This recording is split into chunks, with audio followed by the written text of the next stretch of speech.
Welcome to Mooney Reads, and welcome to a little weekend reading update.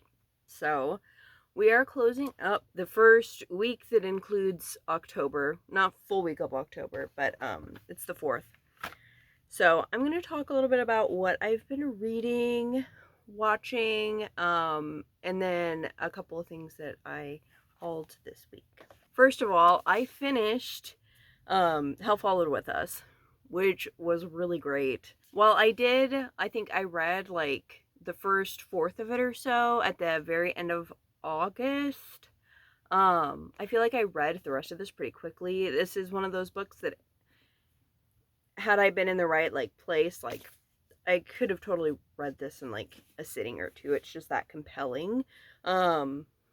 Which was similar to Andrew Joseph White's both of his other books that I've read. So this is about a trans boy who was brought into a religious cult by his parents.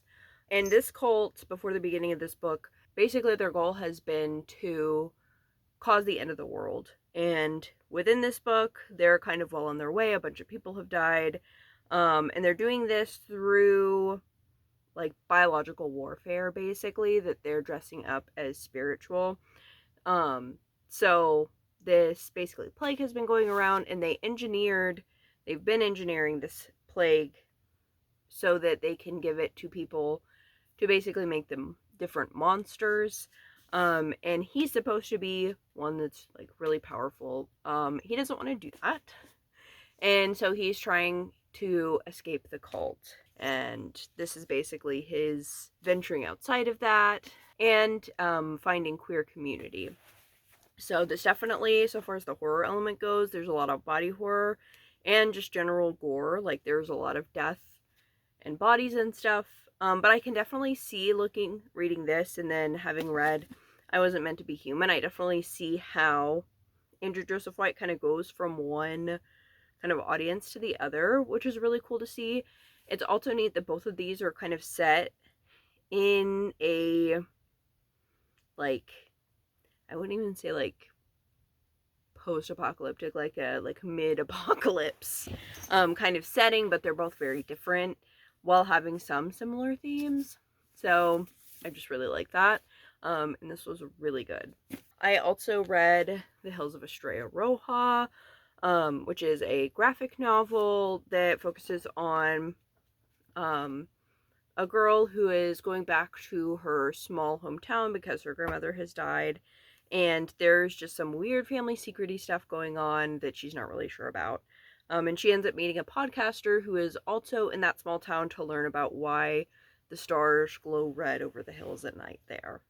The podcaster runs a paranormal podcast, so she's trying to figure out whatever supernatural cause of that. So this ended up being a cute adventure, very good for the fall season, with all of its witchy stuff and talk about cryptids and things. Other than that, I've been continuing my read through of Oranges Are Not the Only Fruit, which I've been buddy reading. So we are on to chapter 4, which after this chapter I'll be halfway through the book, I think. And I'm liking this so far. I like how it's written, but with the imagery that she uses, it ends up being more evocative than just like a straightforward narrative. There's like so much of this is about religious trauma, which also makes it very interesting to be reading along with Hell Followed With Us, because they take very different angles, I think, to talk about a similar topic. But I'm excited to make my way more through that. Other things I've been in the middle of reading: Dinosaurs by Michael Benton, A New Vision of the Lost World. I started reading this several months ago, but it's just one that I like pick up and read a little bit of when I feel like it, like after at bed or whatever. This goes through several different dinosaurs. It's not quite an encyclopedia. Basically, they're talking about each one, and it tends to focus on some sort of innovation or like particular parts of like dinosaur science or whatever, as it pertains to the whichever particular creature. So for example, the last one that I read we were learning about Anchiornis, which is this friend. And a big focus of this chapter was on how they figured out how to tell what color the wings were. Like, they figured out that they could actually see melanin in really well-preserved fossils, which they'd previously thought was, like, bacteria. So, that's pretty cool. And also the dinosaurs they chose, like, span throughout different parts of time, which I thought was also pretty cool. And it's not kind of your standard, like, T-Rex and that sort of thing. So, this one is fun. I've also been working my way through this magazine, which one of the regulars at my work had suggested an article in it, that was talking about AI and, how kind of artificial intelligence, like, it's not intelligent at all, which, hello, have we looked very closely at it, but, well, that may be intuitive to some, it is not to others. And I kind of forgot which article it was that he said was the one that he read, but like the whole thing looks interesting enough. I've just been kind of reading it. So I've read the first 2 or 3 articles so far. I do think that one of them is like, did go over my head a little bit, is a little bit involved. But it's like, firmly anti-AI, kind of anti-tech in general. Very like left-leaning, more kind of anarchist. So this is just really interesting. And then I started an audiobook of Love in a Fucked Up World by Dean Spade.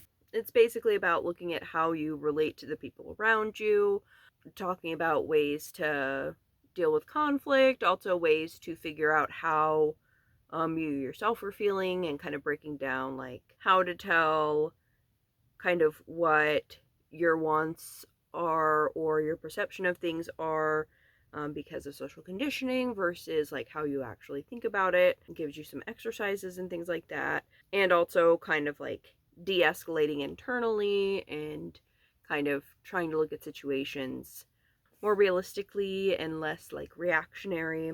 So this one is interesting so far. The premise of it, like, kind of by itself looked really interesting.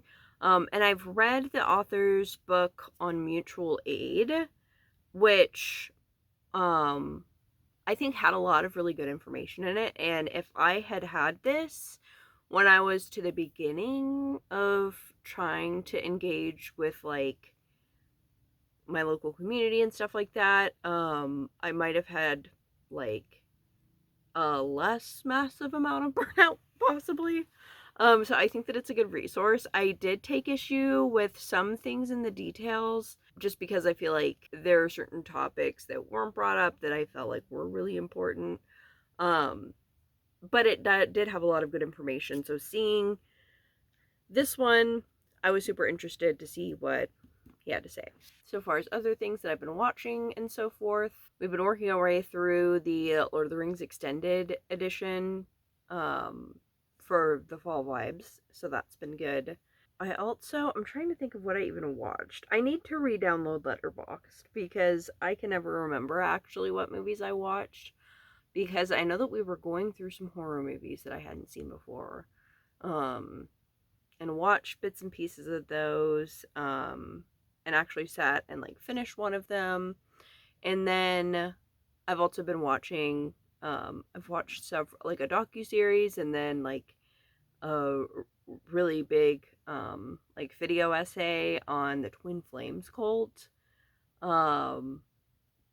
which is fascinating and disturbing like most cults.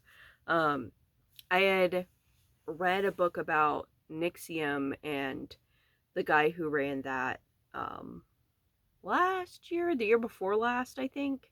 And it's very much like that guy vibes. Like, I mean, there are a lot of obvious ways that they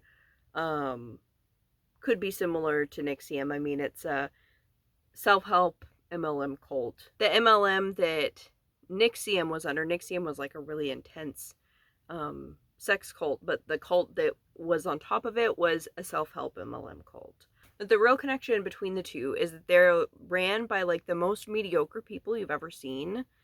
And yet they're somehow able to manipulate people into following them. So that's scary, and one of the things that I've been watching or whatever. So from there, we can move on to stuff that I've hauled. I did get in a hold for an audiobook that I think I'm going to start soon, A Dowry of Blood. It's very seasonally appropriate, and I'd like to have something to listen to while I color that's maybe more fiction. So far as book buying, I bought Love in a Fucked Up World by Dean Spade, which is what I talked about listening to an audiobook. But the thing is, first of all, the amount that I've listened to so far, I've really liked it. And it's one of those where I think I'm going to want to highlight stuff and come back to it. And the audiobook doesn't have all of the exercises because it would probably be very tedious and kind of hard to read if you were going to go through every single exercise like in the middle of the narrative and stuff like that. So I get why. It's supposed to come with a PDF, and I don't know how to access that since I'm borrowing it through the library.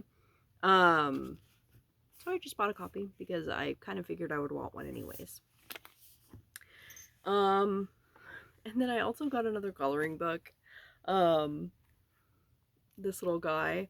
I think I've already talked about the other two books, the Coco Wayo, which I think is just having like kind of a viral moment.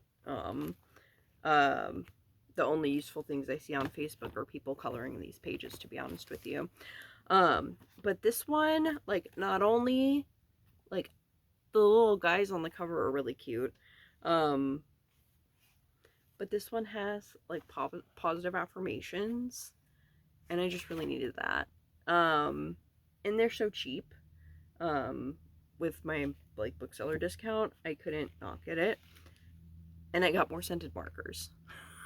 So that's probably what I'm gonna do while listening to A Dowry of Blood, which is very much not that vibe. So that is what my reading and everything has been like recently. In the comments, let me know what you're reading for this October autumnal season. And thank you all so much for watching. Bye.